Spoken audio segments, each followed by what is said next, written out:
Mapagpalang umaga po sa ating lahat at welcome po sa ating prayer covenant ngayong umaga. Ang ating text po or ang ating scripture po ay matatagpuan po sa Psalms chapter 16. Pero I will select only few verse at makikita po ito sa verse 11 and I will read it po sa NIV version.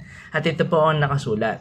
You make known to me the path of life. You will fill me with joy in your presence, with eternal pleasure at your right hand. So, yun nga po, magandang umaga po or magandang araw po sa ating lahat. Ang Psalms po na binasa po natin or sa scripture na binasa po natin ay isang awit ng pagtitiwala po sa ating Panginoon Diyos. Sa simula pa lang ay sinabi ng psalmist na keep me safe, my God, di ba? For in you I will take refuge. Ipinapakita nito na ang unang response niya sa buhay ay kahit may uncertainty po tayo, ay tumatakbo papunta pa din sa ating Panginoong Jesus or sa ating Diyos. Sa panahon ngayon ay marami kasing bagay na pwede nating sandalan, 'di ba? Pera, trabaho or relasyon or kakayahan, 'di ba? Kakayahan na kumilos, 'di ba? Pero ipinapaalala po sa atin ng Psalms chapter 16, 'di ba, na walang ibang tunay na seguridad kundi ang Diyos po lamang. So makikita rin natin dito na kinikilala ng psalmist na ang lahat ng mabuti lalo po sa ating buhay ay galing sa Panginoon, lalo na sa verse 5, kung babasahin po natin po ito ng buo, sabi nga po dun sa verse 5 ay sinabi niya na Lord, you alone are my portion and my cup. Ibig sabihin ay sapat na ang Diyos na hindi niya kailangan ng iba para maging kumpleto. So, minsan kasi nagiging dependent po tayo sa mga bagay na temporary. Siyempre, success, di ba? Approval ng ibang tao, or material na bagay. Pero lahat ng ito ay nawawala. Ang Diyos lang ang hindi nagbabago. So, isa pang mahalagang bahagi ng Psalms chapter 16 ay ang presensya ng Diyos. Yan. Sabi sa key verse kasi natin, o sa verse 11, that you will fill me with joy in your presence. Hindi lang ito simpleng saya or joy, di ba?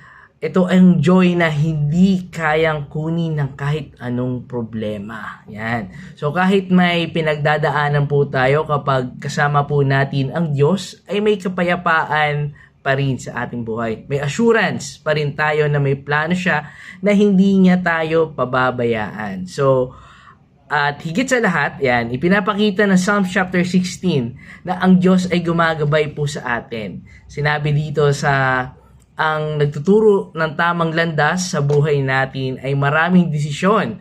Minsan hindi natin alam kung ano ang tama, pero kapag hinayaan natin ng Diyos na manguna ay hindi tayo maliliyaw. So what are the lessons that we've learned dito po sa mensahe, di ba? Lesson number 1, ang Diyos ang tunay na refuge at security. Okay, pangalawa, ang tunay na kagalakan ay matatagpuan lamang sa kanyang presensya. Pangatlo, ang Diyos ay sapat na, 'di ba? Hindi natin kailangan ng iba pa, 'di ba?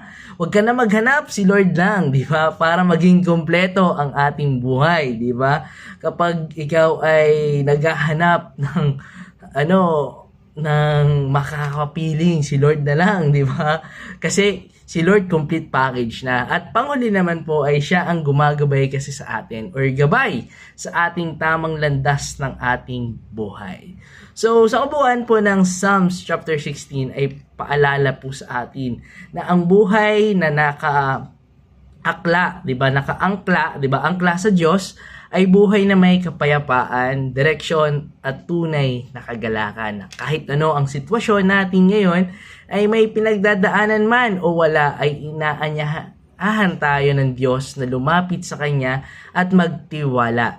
Dahil sa Kanya hindi tayo mawawala, sa Kanya ay buo po tayo. Tayo po'y manalangin. Heavenly Father, Lord, maraming salamat po sa pagiging kalungan namin, Panginoon. Sa gitna ng lahat ng nangyayari sa aming buhay, Lord God, especially in our economy, Lord, Tulungan niyo po kami, Panginoon, magtiwala, Panginoon, sa inyo ng buong puso. Lord, patawarin niyo kami, Panginoon, sa pagkakataon na may umasa kami na ibang bagay, Panginoon, sa ibang tao, Lord God, or sa material na bagay, and we ask, oh Lord God, for forgiveness, Lord. Lord, we also pray, Lord God, for our world, na syempre, magulo man po ang nangyayari, may gera man po yan, but we pray for world peace, O Lord God. Kaya po manguna po sa bawat isa, manguna po kayo sa aming puso't isipan, O Lord God.